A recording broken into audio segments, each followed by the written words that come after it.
Good evening, everyone. I'm Riley King, and welcome to your evening newscast right here on WRMK News 12.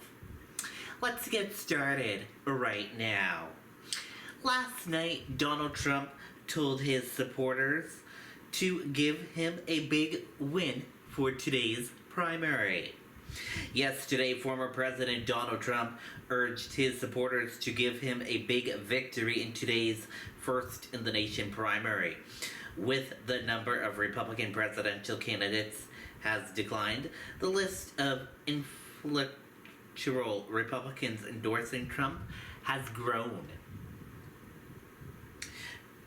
The Trump campaign is aimed to sending messages with not just a win in New Hampshire, but a commanding victory like it took home in Iowa. If Trump can clinch the nomination early, it would let Republicans put 100% of their focus on the rematch with President Joe Biden in November. Last night at his rally, he told his supporters to still votes with the Republican votes. Yesterday, Nikki Haley had a rally in Salem, New Hampshire, and she told her supporters and any undecided voters to support her and to head to the polls as well. New Hampshire Attorney General investigates robocall using fake Biden voice. A few New Hampshire voters reported receiving a robocall using an artificial generated voice made to sound like President Joe Biden, encouraging them not to vote in today's primary. The New Hampshire Attorney General's office is investigating what it calls a possible case of voter suppression. The call said the following: "Your vote makes a difference in November, not Tuesday." The deep fake messages were sent Sunday and falsely claimed to be from the campaign supporting a write-in effort for Biden. The Attorney General's office said the fake calls appeared to be unlawful attempt to disrupt the New Hampshire primary, and any voter who receives the call should discourage the message and notify authorities. Hudson University unveils a new terrace. On Monday, Hudson University had a ribbon cutting to unveil the Ross Y. Furman Terrace. The Ross Y. Furman Terrace was donated by its namesake and features a heated patio, 2 fire pits located next to the Furman Center in the middle of campus. The donor that donated it is a Hudson alum, and his name is Ross Furman.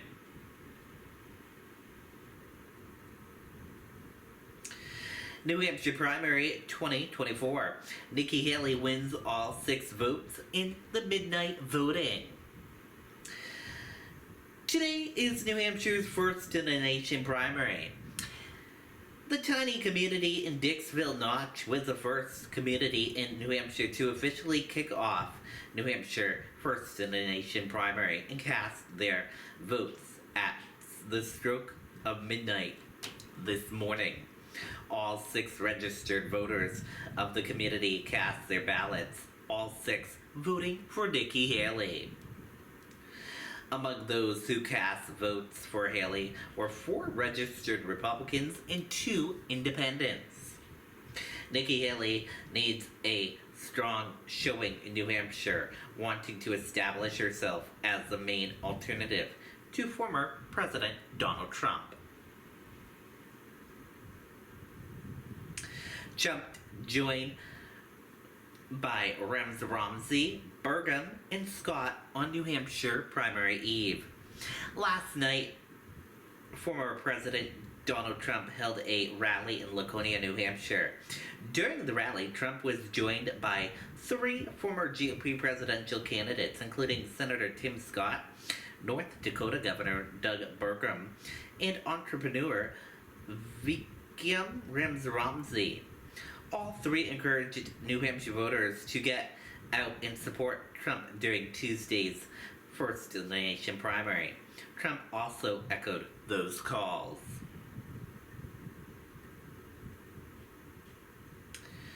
Record turnout predicted for the Republican primary. Today, voters will be heading to the polls for the New Hampshire primary, and a record turnout is being predicted. The New Hampshire Secretary of State, David Scanlon, believes 320,000 Republican voters are going to be casting their ballots. On Sunday, Florida Governor Ron DeSantis decided to suspend his campaign, so now it's down to Donald Trump versus Nikki Haley in the GOP race. Winter Fest celebration in Concord, January 26th through the 28th. On January 26th through the 28th in Concord, New Hampshire, is the 6th annual Winterfest with ice carvings, competitions, vendors, and a variety of family-friendly activities, like a telescope viewing on the State House lawn and a dance party at Bank of NH Stage. Deadly police-involved shooting in Nashua. Earlier Sunday morning in Nashua, New Hampshire, a man was shot and killed by officers responding to a domestic call at a house on Maria Avenue. The Attorney General's office said arriving officers found a man with a gun outside the residence. After the man was shot, the man went back inside where he later was found dead.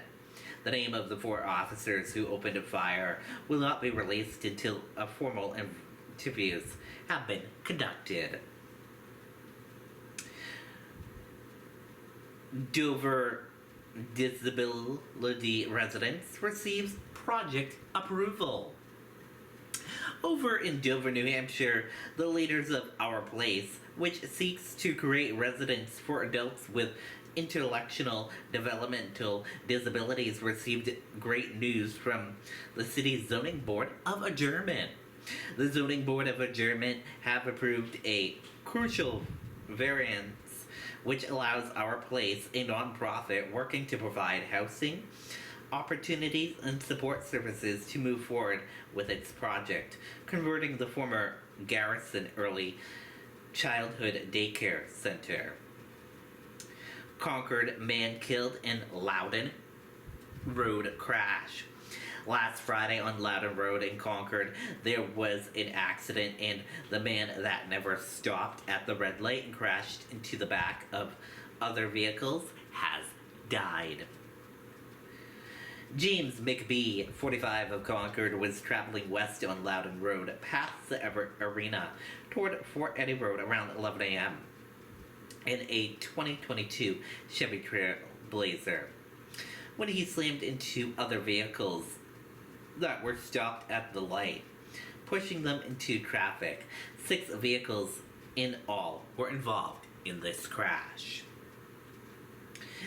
Manchester meeting discuss lead poisoning. A meeting on the dangers of lead poisoning in children is being discussed in Manchester, New Hampshire. Last year, a commission was created to help address this issue, and the purpose of the discussion is to find out what progress has been made and what actions are being taken. It's estimated each year 100 kids in the city are diagnosed with high lead levels in their blood. Portsmouth Police Station upgrade.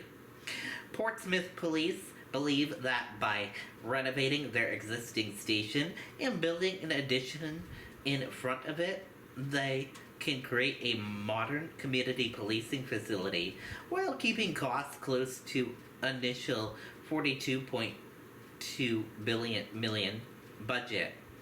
The Portsmouth Police Chief Mark Newport told city councilors that we've heard the message loud and clear.